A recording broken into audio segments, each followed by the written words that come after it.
नमस्कार साथियों, Kanishka officers academy Darbhanga में आपका स्वागत है।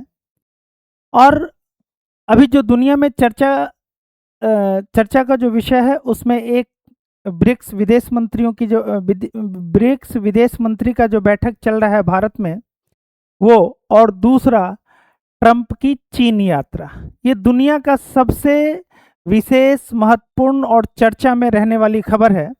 चूंकि ब्रिक्स से जुड़े हुए सवाल भारत में जितने भी प्रतियोगिता परीक्षा हैं उसमें तो रहता ही रहता है, चाहे वो सिविल सर्विसेज का एग्ज़ाम हो या किसी जनरल कंपटीशन का एग्ज़ाम हो। लेकिन साथ ही साथ आम आदमी में भी और पूरे दुनिया में ब्रिक्स एक ऐसा मंच है जो अभी वर्तमान में बहुत चर्चा में है। सबसे पहले समझिए कि ब्रिक्स विदेश मंत्री का बैठक कब हुआ है तो 14 से 15 मई के बीच दिल्ली में आयोजित की गई है एस जयशंकर की अध्यक्षता में।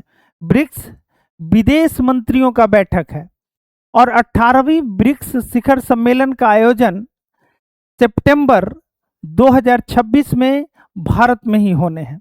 18वीं ब्रिक्स शिखर सम्मेलन कहाँ होने वाला है? भारत में होने वाला है और उसकी अध्यक्षता करेंगे प्रधानमंत्री। तो जो कल का ब्रिक्स सम्मेलन का जो मेन थीम रहा उसमें क्या रहा? सबसे पहले तो समझिए कि ब्रिक्स विदेश मंत्री की बैठक के मुख्य बिंदु क्या थे। तो सबसे पहले जो वैश्विक चुनौतियां हैं उस वैश्विक चुनौती पे चर्चा किया गया। इस बैठक में मध्य पूर्व में जो अभी संकट चल रहा है, ईरान और अमेरिका वार, और जिसकी वजह से जो वैश्विक स्थिरता है उसमें कमी आई है, सप्लाई चेन में कमी आई है, ऊर्जा संकट की स्थिति बनी है। इन तमाम मुद्दों पर बैठक में चर्चा किया गया।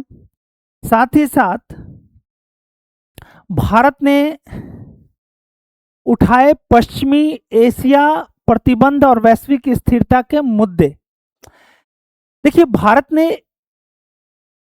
इस बैठक में एस जयशंकर इसकी अध्यक्षता कर रहे थे और भारत ने जो पश्चिमी एशियाई देश हैं या जो अमेरिका एक तरफा किसी भी देश पर प्रतिबंध लगा देता है, जैसे अभी ईरान और रसिया पर प्रतिबंध लगाए हुए हैं, इस सवाल को भी रेज किया गया एस जयशंकर के द्वारा।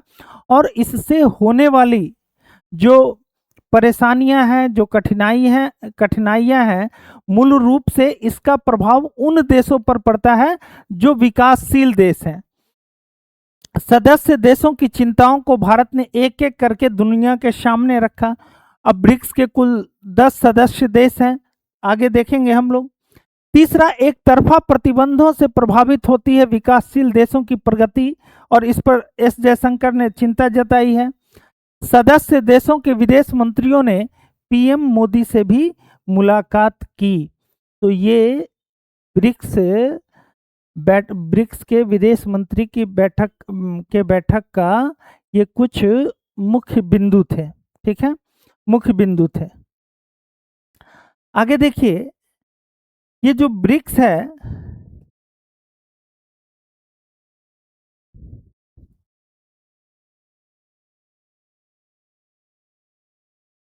ब्रिक्स एक नई वैश्विक साझेदारी, ब्रिक्स विकासशील अर्थव्यवस्थाओं का एक ऐसा समूह है जो वैश्विक सहयोग और समावेशी विकास के लिए कार्यरत है।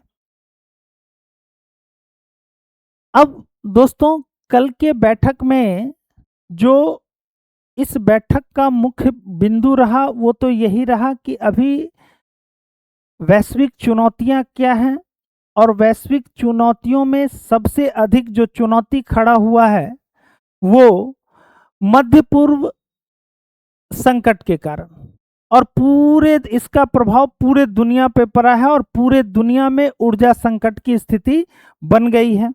जैसे पेट्रोलियम ऑयल हो गया या गैस हो गया, इन सब का किल्लत हो गया है। साथ ही साथ ब्रिक्स को लेकर के थोड़ा सा इसके इतिहास पर भी नज़र डाल लीजिए, क्योंकि यहाँ से भी प्रश्न होते हैं और ये परीक्षा उपयोगी तथ्य है, लेकिन हम इस पर विस्तार से चर्चा करेंगे कि क्यों असहज महसूस करता है अमेरिका और क्यों ब्रिक्स देशों पर लगातार अमेरिकी प्रतिबंध बढ़ते जा रहे हैं, इसको भी समझेंगे। इन इन बातों को भी समझने का प्रयास करेंगे। सबसे पहले देखिए कि वर्तमान में कुल कितने ब्रिक्स के सदस्य देश हैं, ये समझिए। पहले समझिए कि ब्रिक्स की स्थापना कब हुई। तो ब्रिक्स की स्थापना हुई थी 2006 में, और शुरू में केवल इसमें 4 देश थे। उन्हीं के फर्स्ट लेटर के आधार पर इस संगठन का नाम, संस्था का नाम ब्रिक पड़ा। बी से हो गया ब्राजील, आर से हो गया रसिया, आई से हो गया इंडिया और सी से हो गया चाइना। तो ब्राजील, रसिया, इंडिया और चाइना इसके संस्थापक देश थे। और बाद में चल के देखिए, ब्राजील, रसिया, इंडिया और चाइना इसके संस्थापक देश थे, और इसकी स्थापना 2006 में हुई, ब्रिक्स की स्थापना। बाद में 2010 में इसमें साउथ अफ्रीका भी शामिल हुआ, और इसका नाम ब्रिक्स से ब्रिक्स हो गया, एस से साउथ अफ्रीका हो गया। लेकिन वर्तमान में ब्रिक्स प्लस में कुल कितने देश हैं? तो वर्तमान में इसको ब्रिक्स प्लस के नाम से जाना जाता है। अब इसमें कुल सदस्य देश की संख्या है 10, यानी ब्राजील, रसिया, इंडिया, चाइना और साउथ अफ्रीका, ये 4 संस्थापक सदस्य हैं। बाद में 2010 में साउथ अफ्रीका। इसके अतिरिक्त अब जो इसमें है, मिस्र है, इथोपिया है, ईरान है, यूएई है और इंडोनेशिया है। तो ये जरूर याद कर लेंगे कि ब्रिक्स में अब सदस्य देशों की कुल संख्या 10 है। ब्रिक्स की स्थापना 4 देशों ने मिलकर किया था, ब्राजील, रसिया, इंडिया और चाइना, और इसकी स्थापना हुई थी 2010 में। इसकी स्थापना हुई थी, स्थापना हुई थी 2006 में। ब्रिक्स का मुख्य उद्देश्य क्या है, इसको समझिए। वैश्विक आर्थिक सहयोग को बढ़ाना, विकासशील देशों की आवाज को मजबूत करना और व्यापार, निवेश और बहुध्रुवीय विश्व व्यवस्था को बढ़ावा देना, बाइपोलर वर्ल्ड को प्रमोट करना, बाइपोलर वर्ल्ड को। देखिए, अभी आप देखें तो यूनिपोलर वर्ल्ड है, यानी एक ही सुपर पावर है और वो है अमेरिका। और आप देख रहे होंगे कि पूरे दुनिया में अमेरिका का प्रभाव कितना अधिक है। कोई भी क्षेत्र हो, उस क्षेत्र में अमेरिकी प्रभाव बहुत ज्यादा है। तो ब्रिक्स का उद्देश्य क्या था कि एक बाइपोलर वर्ल्ड ऑर्डर तैयार करना, ठीक है। और ये कैसे अमेरिका को खटकता है, ये भी आगे देखेंगे। लेकिन यदि उद्देश्य पूछे तो उद्देश्य है वैश्विक आर्थिक सहयोग को बढ़ाना, विकासशील देशों की आवाज को मजबूत करना, व्यापार, निवेश और बाइपोलर वर्ल्ड ऑर्डर को बढ़ावा देना। इससे आगे चलते हैं। भारत की भूमिका को विदेशी मीडिया के द्वारा सराहा गया है, ठीक है। ब्रिक्स बैठक में जो विदेशी मीडिया है, उस विदेशी मीडिया के द्वारा भारत की भूमिका को बहुत सराहा गया है। और इसमें अलग अलग देशों की मीडिया ने अलग अलग प्रतिक्रिया दी है। जैसे आप कुछ वर्ल्ड मीडिया का देख लीजिए। जैसे रसिया का मीडिया कह रहा है कि रूस के लिए यह बैठक पश्चिमी प्रतिबंधों को बेअसर दिखाने का एक बड़ा मौका है। रसिया टुडे ने कहा कि भारत और रूस के मजबूत संबंध ब्रिक्स की धुरी बने हुए हैं। यानी रूस, रसिया टुडे के तरफ से ये खबर आई कि ये जो ब्रिक्स सम्मेलन है, यह पश्चिमी प्रतिबंधों को बेअसर दिखाने का एक बड़ा मौका है। आप आगे जान लीजिए कि पूरे दुनिया में पश्चिमी देशों का दबदबा है, खास करके जो G7 कंट्री हैं। पूरे दुनिया के वाणिज्य और व्यापार पर उनका प्रभुत्व है। तो ब्रिक्स एक तरह से काउंटर बन के उभरा है। क्यों, इस पर भी हम लोग आगे चर्चा करेंगे। लेकिन रशियन मीडिया, रशिया टुडे ने कहा कि ये पश्चिमी प्रतिबंधों को बेअसर दिखाने का एक बड़ा मौका है। तेहरान टाइम्स ईरान का लिखा कि ब्रिक्स देशों को अमेरिकी डॉलर के बजाय अपनी स्थानीय मुद्राओं में व्यापार करना चाहिए, क्योंकि ईरान पर अमेरिकी प्रतिबंध है। तो ये देखिए, ये कह रहा है कि भाई आप ब्रिक्स देशों का एक अपना करेंसी बनाइए, या फिर जो ब्रिक्स कंट्री हैं, ये ब्रिक्स कंट्री लगभग दुनिया की आधी आबादी है। देश तो 10 ही है, लेकिन दुनिया का आधी आबादी इसके पास है, और कुल जीडीपी का लगभग 35 से 40% इसका हिस्सेदारी है। तो ये कह रहा है कि भाई लोकल करेंसी में व्यापार करिए। अब जब ये ब्रिक्स यदि लोकल करेंसी में व्यापार करने लगा तो डॉलर बेहद कमजोर हो जाएगा, और अमेरिका की दादागिरी भी। ग्लोबल टाइम्स ये क्या कह रहा है, चीन का अखबार, भारत की मेजबानी में यह बैठक ब्रिक्स प्लस के सहयोग को नए आयाम देगी। बीजिंग और नई दिल्ली के बीच कूटनीतिक संवाद पर दुनिया की नजर है। ब्रिक्स अब विकासशील अर्थव्यवस्थाओं के लिए एक ढाल की तरह काम कर रहा है। द न्यूयॉर्क टाइम्स कह रहा है कि ब्रिक्स अब केवल एक आर्थिक शब्द नहीं, बल्कि एक राजनीतिक चुनौती है। देखिए, अमेरिका की मीडिया अब ब्रिक्स को एक आर्थिक समूह नहीं मान रहा है, कह रहा है कि ये कोई इकोनॉमिक ग्रुप नहीं है, बल्कि ये तो एक पॉलिटिकल चैलेंज दे रहा है अमेरिका को, राजनीतिक चुनौती दे रहा है। इधर पाकिस्तान का डॉन अखबार क्या कहता है कि पाकिस्तान में यह चर्चा है कि क्या भारत इस बैठक में सभी देशों को एकजुट कर ईरान और अमेरिका के संघर्ष पर कोई साझा बयान जारी करवा पाएगा। देखिए, कल के बैठक में हुआ ये कि यूएई और ईरान आमने सामने आ गए।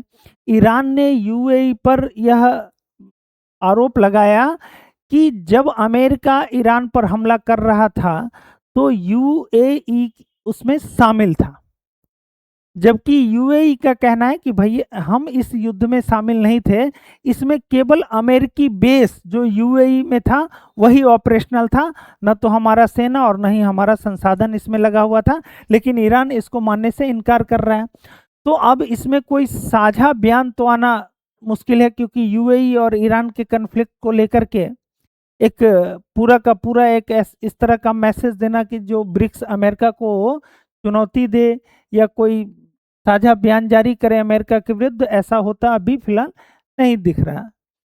अल जजीरा कतर कह रहा है पश्चिमी एशिया के युद्ध पर ब्रिक्स का साझा रुख महत्वपूर्ण होगा। देखिए, ये भी अल जजीरा भी कह रहा है कि साझा रुख क्या, मतलब सभी देश मिलकर के क्या निर्णय करते हैं, इसको कहा जाता है साझा रुख।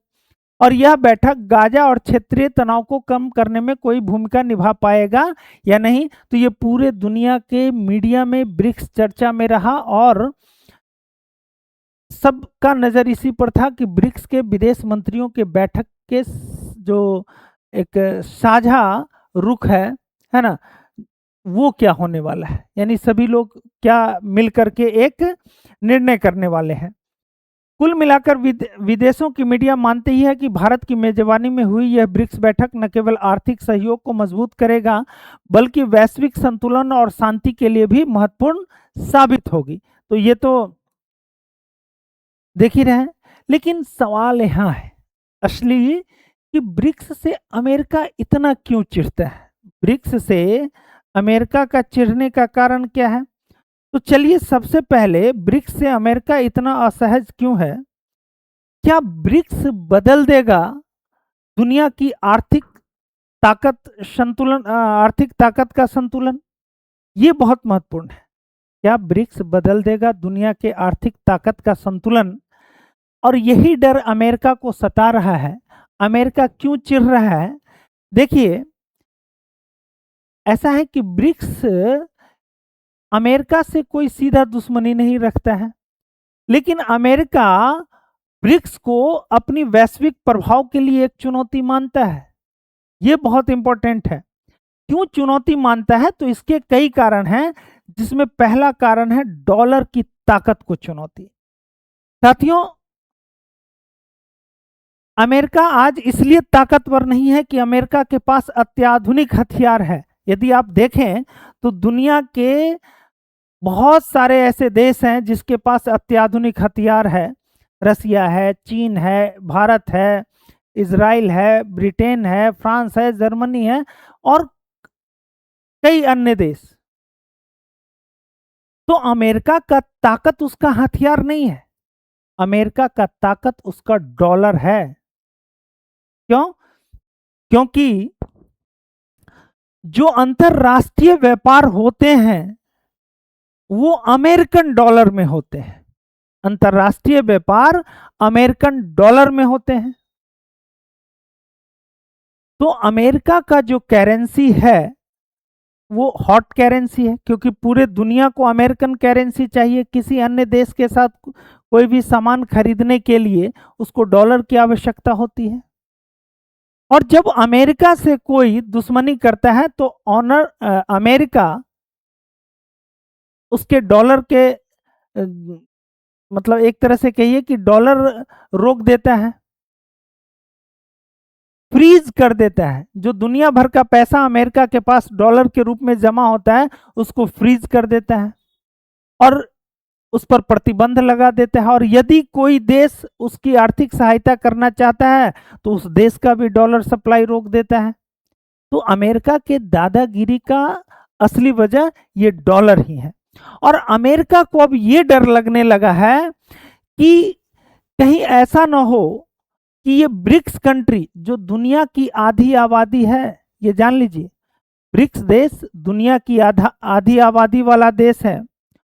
और आगे देखेंगे कि विश्व व्यापार में क्या भूमिका है। पहले समझ लेते हैं इसको कि ब्रिक्स देश आपसी व्यापार में स्थानीय मुद्रा जैसे रुपया, युआन आदि के उपयोग की बात करते हैं। अगर अंतर्राष्ट्रीय व्यापार में डॉलर का उपयोग कम हुआ तो अमेरिका की आर्थिक ताकत प्रभावित हो सकती है। अब समझिए कि दुनिया की आधी आबादी यह कह दे कि भाई हमको तो डॉलर चाहिए ही नहीं, हम डॉलर में कोई व्यापार करेंगे ही नहीं। डॉलर, ये 10 देश डॉलर में व्यापार करना छोड़ दे आपस में ही, तो आप समझ लीजिए कि डॉलर क्या होगा, डॉलर बहुत कमजोर हो जाएगा।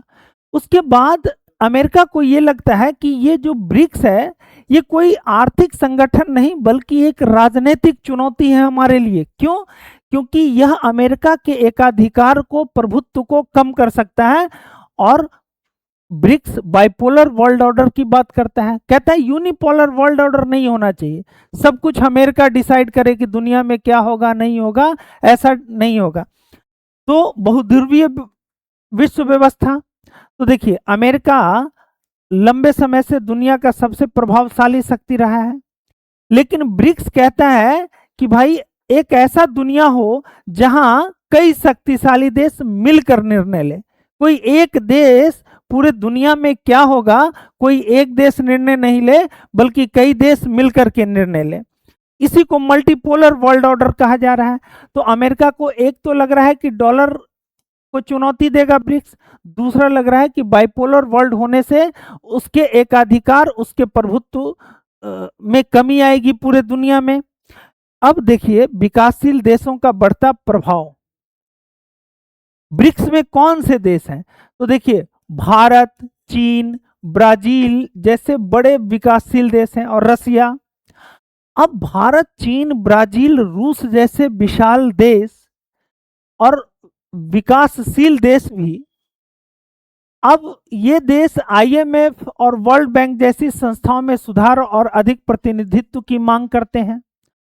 और यदि आईएमएफ और वर्ल्ड बैंक में इन देशों को अधिक प्रतिनिधित्व मिलेगा तो पश्चिमी देशों का प्रभुत्व कम हो जाएगा। तो पश्चिमी देश चाहते नहीं है कि इन विकासशील देशों को वर्ल्ड बैंक और आईएमएफ में बहुत ज्यादा भागीदारी मिले। तो ब्रिक्स क्या किया, एक वैकल्पिक संस्था बनाया, ब्रिक्स बैंक, जिसको न्यू डेवलपमेंट बैंक के नाम से जाना जाता है, और जो इसका मुख्यालय है वो चीन में है। अब न्यू वर्ल्ड बैंक को हम ब्रिक्स बैंक भी कहते हैं, और ये वर्ल्ड बैंक के विकल्प के रूप में देखा जा रहा है। पश्चिमी देशों को और अमेरिका को लग रहा है कि भाई ब्रिक्स देश अब अपना बैंक वर्ल्ड बैंक के तुलना में अब न्यू डेवलपमेंट बैंक खड़ा कर रहा है। रूस और चीन की भूमिका, अमेरिका के रूस और चीन के साथ कई रणनीतिक मतभेद हैं, क्योंकि ये दोनों ब्रिक्स के प्रमुख सदस्य हैं, इसलिए अमेरिका ब्रिक्स की गतिविधियों पर विशेष नजर रखता है। अब राइवेलरी अमेरिका की किसके साथ है? चाइना और रसिया के साथ राइवेलरी है, प्रतिद्वंदिता है, और चाइना और रूस दोनों ब्रिक्स के सदस्य देश हैं, तो इसको लेकर के अमेरिका इस पर नजर बनाए रहता है। अब भारत का दृष्टिकोण क्या है? देखिए, अमेरिका इसको अलग नजरिए से देखता है। अमेरिका को लग रहा है कि ब्रिक्स यदि आगे बढ़ा तो डॉलर खत्म हो जाएगा, बहुध्रुवीय विश्व व्यवस्था का निर्माण होगा, और विकासशील यानी ब्रिक्स देशों की ताकत में वृद्धि होगी, और एक नई आर्थिक संस्थाओं का उदय भी होगा, जैसे वर्ल्ड बैंक, IMF के जगह न्यू डेवलपमेंट बैंक का गठन हुआ है। लेकिन भारत की भूमिका ब्रिक्स को लेके क्या है, ये समझिए। इंडिया ब्रिक्स को अमेरिका विरोधी मंच की तरह नहीं मानता है। इंडिया यह नहीं मानता है कि ब्रिक्स जो है अमेरिका विरोधी है, वो मानता है कि ब्रिक्स विकासशील देशों की आवाज है, ये आर्थिक सहयोग के लिए एक संगठन है, और यह वैश्विक संतुलन को स्थापित करेगा। और साथ ही वो यह भी मानता है, अब आप देख लीजिए कि भारत एक तरफ तो ब्रिक्स का सदस्य है और दूसरी तरफ अमेरिका से भी भारत के अच्छे संबंध हैं। फिलहाल अभी थोड़ा सा संबंध गड़बड़ाया हुआ है, लेकिन ब्रिक्स प्लस देश का वर्ल्ड ट्रेड में योगदान क्या है, इसको जरा देख लीजिए। ब्रिक्स प्लस देशों का वर्ल्ड ट्रेड में योगदान, तो वैश्विक व्यापार में लगभग 22 से 25% योगदान है ब्रिक्स प्लस देशों का। जनसंख्या, विश्व का लगभग 45% जनसंख्या ब्रिक्स देशों के पास है। दुनिया की बड़ी ऊर्जा, खनिज और कृषि अर्थव्यवस्था वाले देश आते हैं, जैसे आप देख लीजिए जो UAE है, ईरान है, रसिया है, ठीक है, ये ऊर्जा संपन्न देश हैं। खनिज संपन्न देश चाइना है, इंडिया है। एग्रीकल्चरल कृषि संपन्न देश भारत है, चीन है। तो दुनिया की बड़ी ऊर्जा, खनिज और कृषि अर्थव्यवस्थाएं अब ब्रिक्स प्लस का हिस्सा है। वहीं वैश्विक वर्ल्ड GDP में परचेजिंग पावर पैरिटी के आधार पर लगभग 35 से 40% भागीदारी ब्रिक्स देशों के पास है। अब सोचिए, दुनिया का 45% आबादी जिस संगठन से जुड़ा हुआ हो, दुनिया का 40% GDP में जिस संगठन का योगदान हो, वो तो किसी के लिए भी चुनौती हो सकता है। व्यापार और निर्यात में जरा देख लीजिए, व्यापार और निर्यात में तेल, गैस, खाद्यान्न, खनिज, मैन्युफैक्चरिंग में मजबूत पकड़ है ब्रिक्स देशों का। जैसे मैन्युफैक्चरिंग में चीन और भारत, इसका पकड़ है। तेल गैस में ईरान, UAE, रसिया, इन सब का। और सबसे बड़ा कि चीन और भारत जैसे बड़े बाजार हैं ब्रिक्स के पास। भाई तुम मेरा खरीदो ना खरीदो, यदि हम एक हो गए तो हम आपस में ही बड़ा बाजार है जहां हम अपना सामान बेच सकते हैं, एक दूसरे का सामान खरीद सकते हैं। और वैश्विक सप्लाई चेन में भी भारत और चीन का सबसे महत्वपूर्ण योगदान है। G7 देशों के साथ यदि इसकी तुलना की जाए तो आप देखिए कि G7 और ब्रिक्स का तुलना, तो जनसंख्या देखिए ब्रिक्स का अधिक है, G7 का कम है। ऊर्जा संसाधन में ब्रिक्स देश बहुत मजबूत है, इसकी अपेक्षाकृत G7 कमजोर है। वैश्विक व्यापार में ब्रिक्स प्लस का लगभग 22 से 25% योगदान है, तो 30% योगदान G7 का है। उभरती अर्थव्यवस्था में अधिक तेजी से ये ब्रिक्स प्लस देश उभर रहे हैं, जबकि G7 पहले से विकसित अर्थव्यवस्था है। तो अब इसका विकास दर कम हो गया है और इसका विकास दर तेज है, ये तेजी से उभर रहा है। तो अमेरिका ब्रिक्स से इसलिए चिढ़ा हुआ है कि उसको लगता है कि ब्रिक्स आने वाले समय में अमेरिका के प्रभुत्व को, एकाधिकार को और डॉलर के प्रभाव को खत्म कर सकता है। आज के क्लास में बस इतना ही। नमस्कार।